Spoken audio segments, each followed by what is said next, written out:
Welcome back everyone. I know it's been a very long time since I last posted on YouTube, and since then I've been extremely busy doing two things. The first is I've been busy scaling up my own Amazon business. Just in May alone, we did close to $200,000, which I'm actually really proud and happy about. And the second thing is I've been completely redesigning and improving my mentorship program, adding a lot of new features and re-updating the modules with new strategies to improve the student experience and to help people just get faster results. Both of those have taken up a lot of my time in a good way, and I definitely cannot complain. But today, I wanted to sit down and talk about selling on Amazon in 2026 because I think a lot have actually changed. Just for context, I started selling on Amazon in November 2022, and it's been about 3.5 years since then. And during that time, I've personally done over $13 million in sales. I've seen a lot of changes in the marketplace, and honestly, my opinion might actually surprise some people. So let's get right into it. The first thing is I genuinely believe that Amazon is much easier today than it actually was when I first got started. Because when I first got into Amazon, information in general was just much harder to find. Even when you found answers online, you weren't always sure if the person giving you advice had actually built the successful Amazon business they claim themselves. But today, that's completely different. There's just so much information available than ever before, and you have different AI tools that can help speed up your research, automate parts of your workflow, and just answer questions very quickly.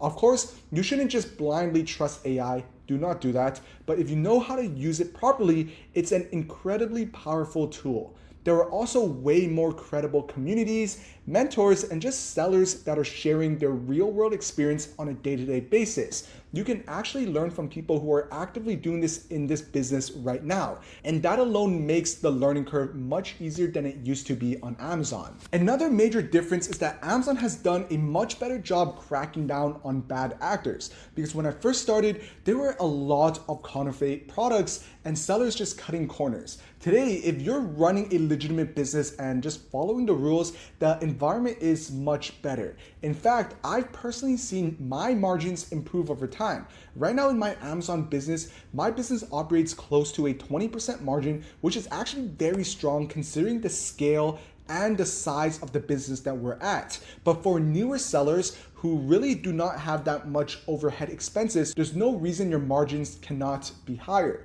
Obviously, bad actors still exist as in every business, but when you compare that to just a few years ago, the marketplace feels much healthier in general.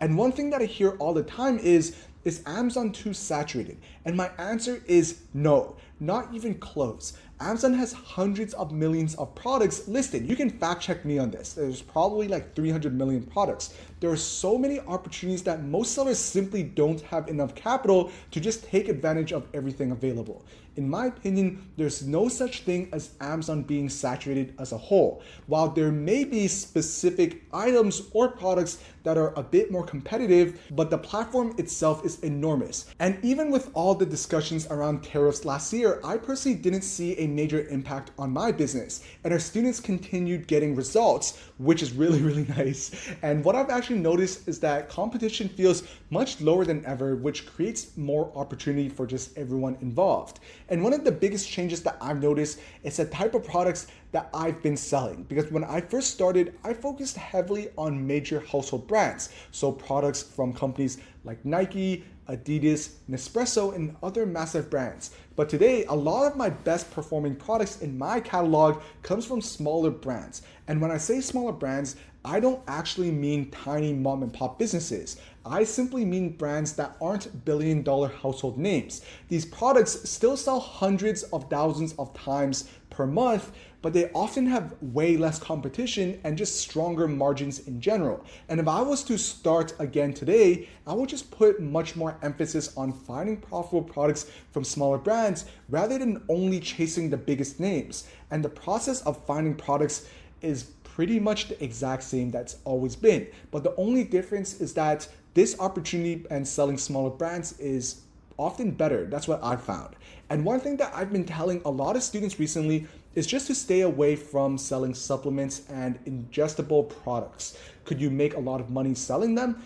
Absolutely. But from a risk perspective, I really don't think it's worth selling them. There are simply too many legal and regulatory uncertainties, and all it takes is for one major policy change or one large legal issue for Amazon to just significantly tighten restrictions. There are so many other categories such as clothing, outdoor, and even household with amazing opportunities that I really don't see a reason to take on that additional risk. And my answer is yes. I genuinely do believe from the bottom of my heart that right now in 2026 is one of the best times to start. The marketplace continues to grow. More people are shopping online every single year, and information is easier to access. AI makes operating your business faster and more efficient, and competition is lower than most people even realize, especially on Amazon. But I do want to set expectations clear. That does not mean Amazon is easy.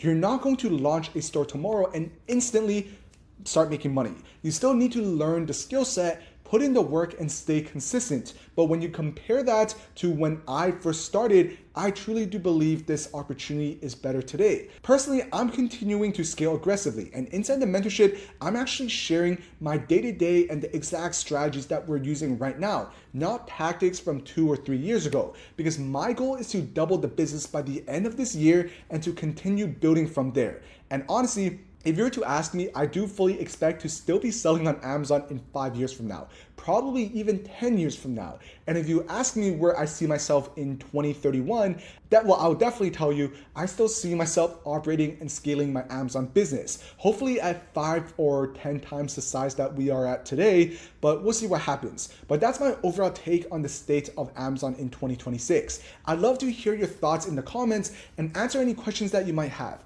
I genuinely do, from the bottom of my heart, love talking about Amazon. I could probably talk about this business model for 12 hours every single day and still not get bored. It has completely changed my life, and this model still changed my life literally every single day. And if you're interested in learning more about my mentorship program, follow me on Instagram and send me a DM. I'll personally get back to you with all the details. And if you found value in this video, make sure to subscribe and comment below on any topics you would want me to go over. But till then, I'll see you in the next video. Bye.